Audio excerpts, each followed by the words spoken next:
belajarnya anak itu dikemas dalam bermain gitu. Dan pertama kali anak itu bisa ketemu teman-temannya gitu. Belajar yang namanya kerjasama. Gitu.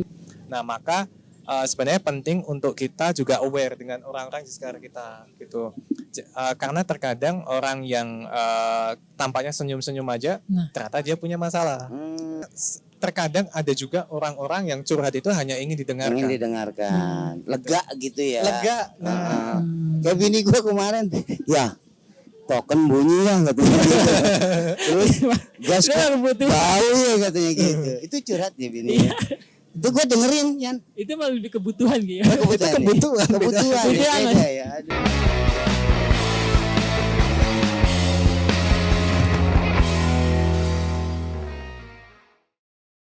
Berarti sebenarnya seberapa ini ya sih, kalau penting gak sih kalau misalnya kita terlibat dalam sebuah keluarga nih, akhirnya mencari jati diri keluar. Berarti itu faktor paling utama itu keluarga ya. Kalau misalnya ada masalah dengan keluarga, otomatis tuh kayak secara jati diri, wah dulu mesti cari tempat lain. Ataukah emang ketika misalnya di keluarganya baik, tapi dia masih ada kan keluarganya baik, tapi dia masih cari cari kayak ikut-ikutan. Iya, tempat lain. Itu kenapa tuh bisa? Keluarganya baik-baik nggak ada masalah nih, tapi cari kayak masalah di tempat lain misalnya, kayak jadi begal atau apa gitu. Nah, itu perlu memang itu kasus-kasus unik sih memang. Jadi kita perlu gali dulu nih. Kalau di keluarganya baiknya yang seperti apa gitu. Kadang juga keluarga yang misalnya kita melihat, keluarganya religius gitu ya, taat banget nih. Tapi ternyata anak ini merasa bahwa ketaatannya itu dilakukan dengan cara yang salah. Misalkan mendisiplinkan anak dengan misalnya jam segini kamu harus berdoa, tapi nggak dikasih tahu kenapa saya harus berdoa jam segini, gitu. Kenapa kok saya ketika misalnya berdoanya terlambat 5 menit, langsung papa marah-marah segitu besarnya, gitu. Nah, jadi kita perlu cek juga nih dari sisi keluarganya seperti apa. Tapi kadang juga anak juga ketika mencari temannya yang tadi gitu ya, di keluarga baik-baik tapi kok cari temennya yang lebih kok kayaknya kita melihat gitu. Iya, kayak jadi kan kadang anak itu butuh teman yang sebaya gitu. Di rumah saya sudah ketemu papa mama gitu. Masa iya saya ketika pulang sekolah saya ketemu papa mama lagi gitu. Kapan saya bertemannya gitu. Nah, disinilah sebenarnya peran orang tua dan peran guru juga untuk mengarahkan anak-anaknya supaya ketika bergaul pun juga memilih pergaulan yang positif juga, gitu. Iya. Berarti emang rentan ya, usia-usia seperti kayak SMP ke SMA, apalagi SMP gitu ya, belas-belasan tahun gitu ya. Iya. Karena emang saya lihat ya itu empati sudah mulai berkurang, mereka terlalu asik dengan layar kecil ya ibaratnya sekarang. Terus juga bergaulnya mungkin karena pantauan orang tua kurang ketat. Jadinya ada celah dikit ke sana, celah dikit ke sini gitu. Seperti itu. Ya itu yang bahaya. Makanya dengan begini kan edukasi nih buat teman-teman nih. Sebenarnya itu tadi ya harga hidup lah kali ya. Harga hidup kalau kalian tuh masih panjang ke depannya. Terus kalau bisa bermanfaat buat orang lain, bermanfaat buat keluarga dan lain sebagainya ya. Tapi kalau anak remaja mikir kayak gitu nggak sih, kalau kita mikir yang udah dikasih tanggung jawab kayak udah besar kan ada perasaan itu. Oh iya nih, gue hidup lu punya arti. Nah kalau anak remaja sih lu udah punya pemikiran itu nggak sih? Gue hidup nih sekolah emang tujuannya gue punya arti kayak gitu nggak sih lu anak sekolah? Emang ditanamkan itu atau emang secara sadar biasanya? Nah, biasanya kita harus membantu mereka untuk sadar. Oh, gitu. Tapi nggak secara langsung berarti emang nggak punya pemikiran bakal seperti itu biasanya. Mereka mungkin ada beberapa yang mungkin sudah gitu ya, karena sudah sejak kecil, misalnya nih ditanamkan gitu. Anak pertama gitu. Oh, kamu sebagai anak pertama kamu harus menjaga adikmu. Berarti sudah diajarkan tanggung jawab kan. Itu akan ke bawah. Gitu. Tapi kalau misalnya dari kecil sudah misalnya dimanja gitu, apa-apa dipenuhi oleh orang tuanya gitu. Sehingga ketika gedenya pun ya hanya bisa minta. Gitu. Oh gitu, itu kasih sayang tapi berlebihan ya kenanya. Itu justru bukan kasih sayang. Bukan kasih sayang. Karena menjebak anaknya sendiri. Oh, gitu. jadi kan katanya, gue mau nggak tega nih anak gue minta ini gue kasih kalau dia nangis gitu kan. Gue nggak tega lu temennya punya, yang seperti itu tuh bukan kasih sayang. Bukan kasih sayang, karena itu nggak mendidik anaknya untuk bertumbuh kan. Hanya mengandalkan pemberian. Nah itu bahaya banget sebenarnya. Gue enak nih besok buat alasan ke bini gue. Gue jangan turutin. Ntar dia nggak ini ya kan, nggak mikir gedenya. Karena bapaknya lagi punya duit. Ya. Kayak gitu ya. Jadi ada lagi nih pertanyaan nih yang sampai sekarang. Kan saya pernah dulu kedatangan mahasiswa dari Kanada nih. Nah, saya ingat banget dia selalu menganggap kita orang Indonesia nih. Kalau mau janji, bikin janji, itu mau jam Kanada apa jam Indonesia katanya gitu. Karena kalau kita kan pasti molor tuh, jam 10, jam 11 kan. Itu enggak semua sih, tapi mereka menganggapnya seperti itu. Terus mereka bilang ke saya nih, orang luar mah dari kecil juga dari bayi udah dipisah tuh kamarnya. Kan beda kalau kita mau udah gede juga masih nyampur kan? Iya. Itu pengaruh nggak sih? Pertanyaannya jadi ceritanya panjang, pertanyaan simpel. Pengaruh nggak sih kalau didikan dari kecil kayak di luar negeri itu masih bayi sudah punya kamar sendiri dipisah dengan orang-orang kita yang masih Nyambung, sudah kelas sambung, 6 kelas itu aja masih campur sama orang tua. Pengaruh nggak sih ke perilaku kehidupannya? Iya, itu jadi yang namanya perilaku pasti dipengaruhi oleh yang pertama pengasuhan ya. Pengasuhan ini kan bisa dari keluarga gitu. Terus kemudian dari lingkungan itu bisa pertemanan, kemudian lingkungan masyarakat, lingkungan sekolah gitu. Itu pasti mempengaruhi gitu. Nah, hanya saja apakah kemudian ketika anak itu sejak dini sudah dipisah kamarnya, terus kemudian membuat anak jadi lebih disiplin, on time gitu. Itu saya kira perlu digali lebih lanjut karena ada banyak faktor yang bisa membuat orang menjadi on time. Gitu. Misalkan karena pengajaran orang tua. Kamu ketika janji jam 5 ya datang jam 5 gitu. Jam 5 sudah di tempat gitu. Atau didikan sekolah mengajarkan bahwa sekolahnya disiplin kayak tadi itu ya.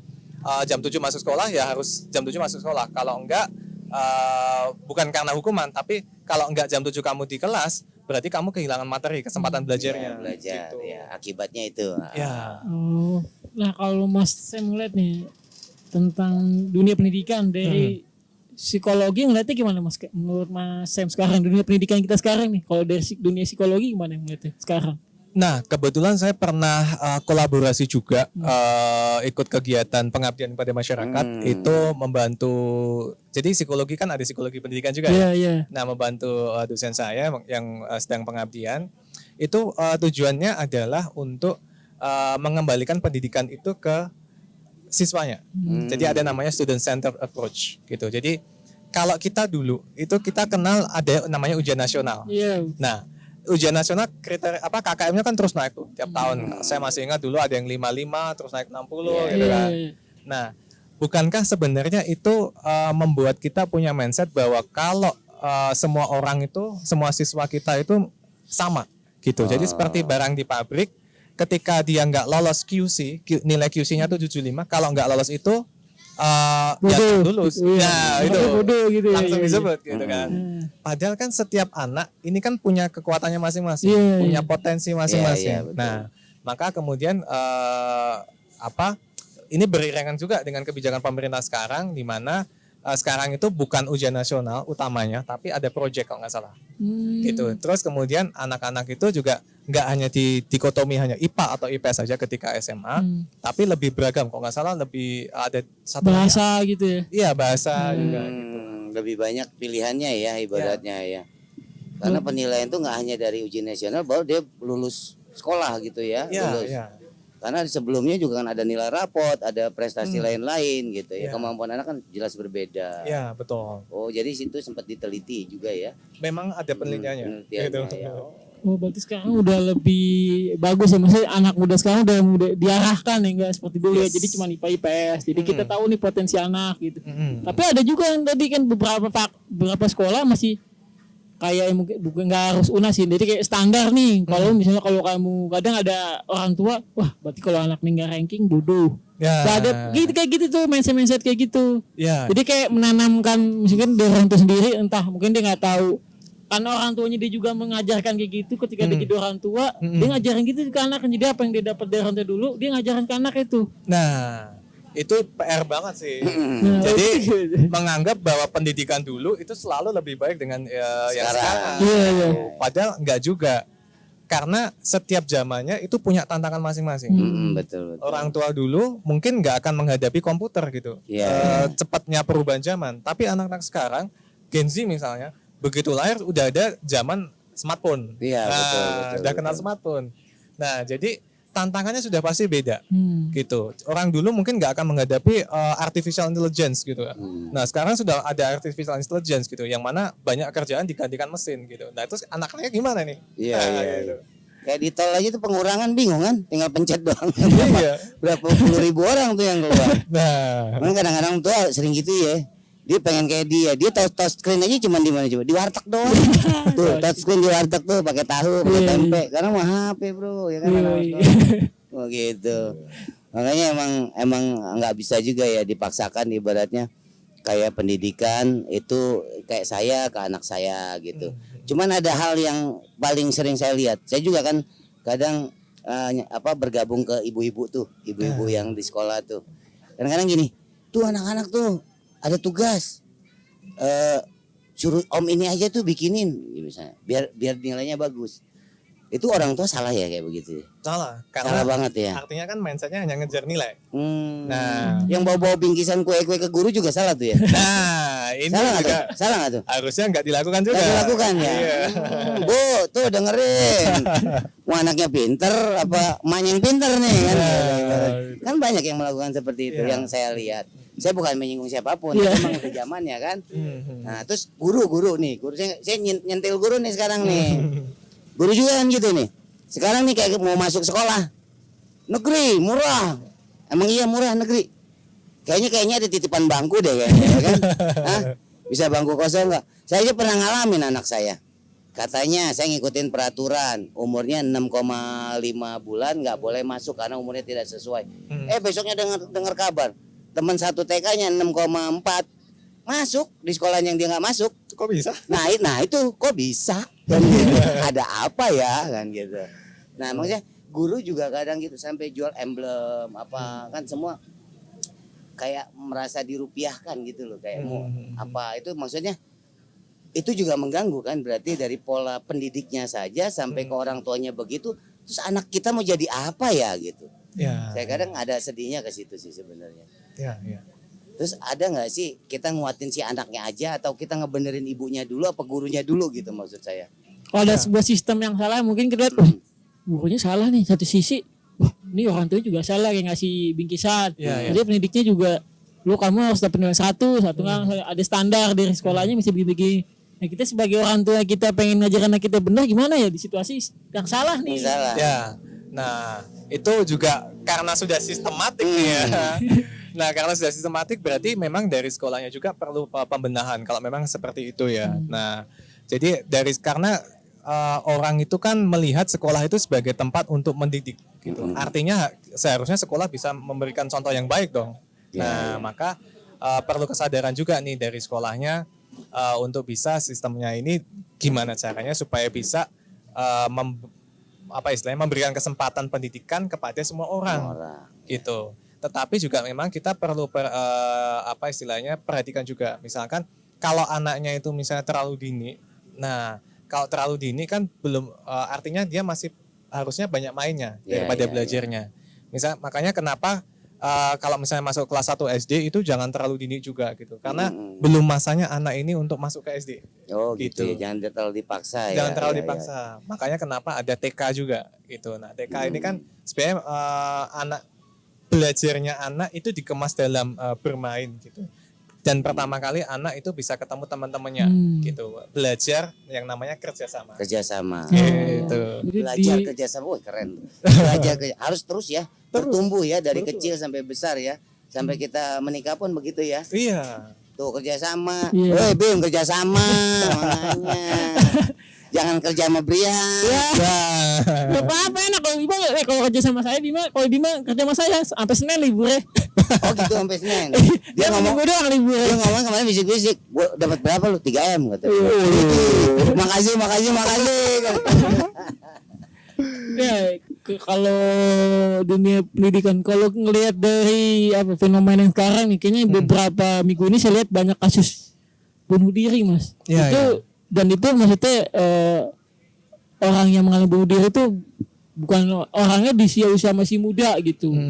Nah sebetulnya faktor apa sih? Maksudnya apa karena kan sebenarnya kan karena sekarang kan udah ada open minded maksudnya sekolah udah diarahkan IPA IPS, udah ada guru BK maksudnya kayaknya saya ngeliat tuh apa udah mulai terbuka, kita mau ngasih siapa aja bisa gitu. Terus pertemanan circle juga mungkin udah banyak kak, media sosial udah apa ya, udah luas. Kita mau ibarat kita mau jalan-jalan healing, mungkin ada teman atau apa. Sebenarnya kenapa ya masih ada fenomena bunuh diri terjadi di anak muda gitu? Apa karena masih stres itu dia di usia sekolah? Karena kan masih rata-rata masih kuliah gitu. Saya belum lama ada beberapa anak muda gitu meninggal usia bunuh diri di universitas yang bagus gitu. Ya kan universitas bagus ya. Kali kuliah udah bagus, terus kalau distrik keluarganya juga kayaknya berkecukupan. Atau apa faktor apa yang terjadi di anak muda saat ini gitu? Iya, menarik juga sih, karena sekarang yang banyak bunuh diri justru yang usia-usia muda juga ya. Yeah. Nah, tapi memang kita perlu setiap kasus bunuh diri itu akarnya bisa beragam sih.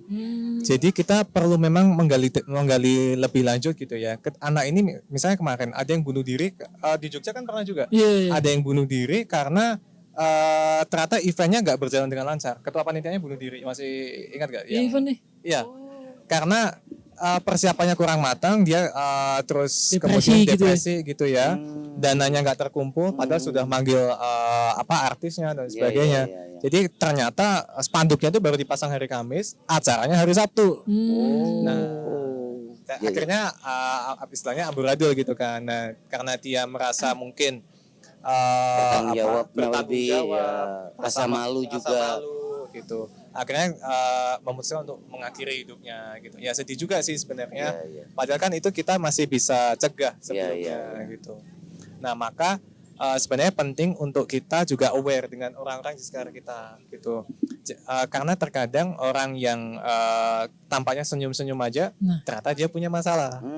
Gitu. Nah, itu ngebedain gimana kan? Kita nggak tahu, bukan di dalam tongkrongan di circle ada keluarga kita baik-baik aja ngobrol, mesti diajak ngobrol curhat, tapi tiba-tiba amit-amit ya ada meninggal itu kan bunuh diri. Kadang yang keluarga sendiri bingung nih anak ini kenapa ya? Keluarga baik aja, sekolah juga kayak lancar. Terus dia bilang Masem, kalau ketawa, kalau nongkrong tuh masih senyum-senyum. Nah kita gimana teman kita ngebedain nih yang lagi kayaknya bermasalah nih gitu. Tapi di luar tuh masih senyum. Nah itu ada nggak sih kayak di dunia psikologi nih? Ini kayaknya beda nih anak nih, tiba-tiba kayaknya ada masalah tuh gimana? Nah, biasanya orang-orang bunuh diri ini memang ada menunjukkan perilaku-perilaku tertentu yang itu kayaknya nggak biasanya. Oh, tiba-tiba gitu. Tiba-tiba gitu. Biasanya nggak gini kok, dia kayak gini aja gitu, kayak aneh gitu kan. Nah, biasanya yang bisa mengenali ini itu adalah orang-orang yang memang benar-benar dekat. Jadi dia tahu. Misalnya saya kenal dengan Mas Brian nih. Mas Brian biasanya tuh nggak pernah beli rokok gitu. Kok tiba-tiba beli ini? Tuh ini kenapa? Gitu. Ada perubahan kecil kan? Gitu. Iya. Kalau beli rokok buat apa? Buat saya kali dia bilang. Mungkin. Gitu. Jadi kalau di beberapa negara di mana senjata itu dilegalkan, nah misalnya tetangganya ini notice loh, kok tiba-tiba si tetangga saya ini beli senjata gitu. Buat apa? Padahal juga kerjaan oke. Finansial aman kelihatannya gitu ya. Terus dia juga rumahnya ada security. Ngapain dia beli senjata? Nah, itu jadi pertanyaan tuh. Jadi pertanyaan. Nggak soalnya dia nembak tikus. Gitu. Tikusnya di pala. Kena palanya.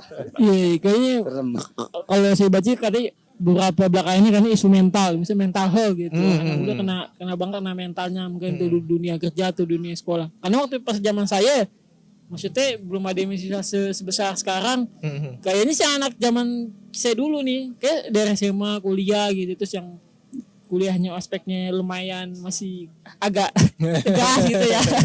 Yang di anak penitalan gitu. Kayaknya masih bisa struggle atau kan nerima ada beberapa mungkin teman yang dulu dididik orang tuanya keras gitu. Sampai pemukulan segala macam. Tapi anaknya sampai sekarang masih struggle gitu. Nah, kalau sekarang kayaknya diomelin dikit tiba-tiba healing mentalnya kena. Itu faktor apa yang biasanya terjadi? Nah, jadi memang perlu edukasi ya. Jadi kita jangan terus. Nah, itu mirip juga dengan fenomena yang sekarang namanya self diagnose. Gitu. Jadi dikit-dikit merasa aduh mental gua kena nih. Nah, iya. Terus kayaknya gua ini kayaknya kepala gua sakit, terus lambung gua naik nih. Jangan-jangan gua stres nih, depresi nih. Nah, padahal ternyata apa? Belum makan.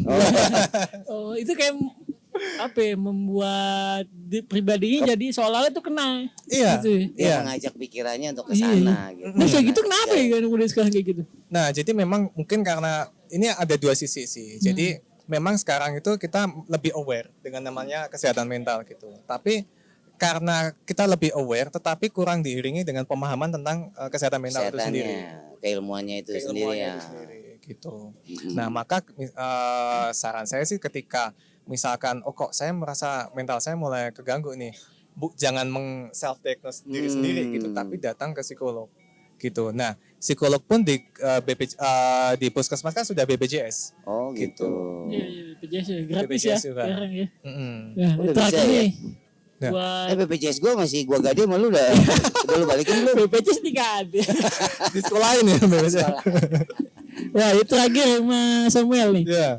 Mungkin tuh anak muda mungkin bisa kasih tipsnya, mungkin yang sedang berjuang atau mungkin kita kan nggak tahu, ada orang mungkin jiwanya atau mentalnya kuat, ada yang mungkin tiba-tiba gampang depresi, gampang misalnya ketika misalnya dikucilkan langsung, kan banyak nih netizen lebih jahat nih omongannya gitu, netizen langsung nih jahat ke gue, paling gue salahnya cuma dikit apa-apa. Kita kadang melihat tuh artis mesti klarifikasi. Nah sebenarnya kita sebagai anak muda mesti gimana ngasih ke diri kita sendiri supaya kita bisa tetap terus bertahan ya. Kadang kan ada yang dicengin gitu tapi nerima sakit hati, ya kira dia nggak mau lagi dah gitu. Nah kita sebagai anak muda mesti gimana gitu. Nah dosen saya pernah berkata dulu bahwa psikologi itu bukan untuk Anda saja, tapi psikologi adalah untuk saya dan Anda. Gitu. Artinya kesehatan mental saya juga kesehatan mental Anda itu juga perlu diperhatikan bersama-sama. Nah, ketika misalnya kita mengalami situasi yang buruk gitu ya, tadi misalnya dibully netizen misalnya. Nah, saran saya sih jangan malu untuk bercerita ke orang lain. Gitu. Karena apa? Kalau kita bercerita dengan orang lain, itu kita bisa dapat point of view yang beda. Oh, oke. Gitu. Kalau tadi misalnya dibully netizen gitu kan, kita kalau nggak cerita sama orang lain, mikir sendiri, wah jangan-jangan memang kerjaanku jelek nih, gitu. Padahal mungkin belum tentu gitu. Netizen kan juga kadang kita nggak bisa mengatur orang komen itu mereka bisa komen sesukanya gitu. Padahal mungkin mereka komen itu hanya iseng gitu. Tapi kita yang melihat kan kayak wah kayaknya dikritik banget nih. Iya, gitu. Secocotnya gitu. Secongornya gitu. Bahasa kasarnya kan gitu. Semuanya dia lah ya. Curhat itu penting ya. Curhat itu penting. Jadi usahakan ketika kita ada masalah gitu, karena manusia juga makhluk sosial juga kan. Nah, ceritalah gitu dengan orang-orang yang memang kita bisa percaya gitu. Dan ceritanya juga jangan hanya ke satu atau dua orang gitu, supaya kita dapat beragam pandangan.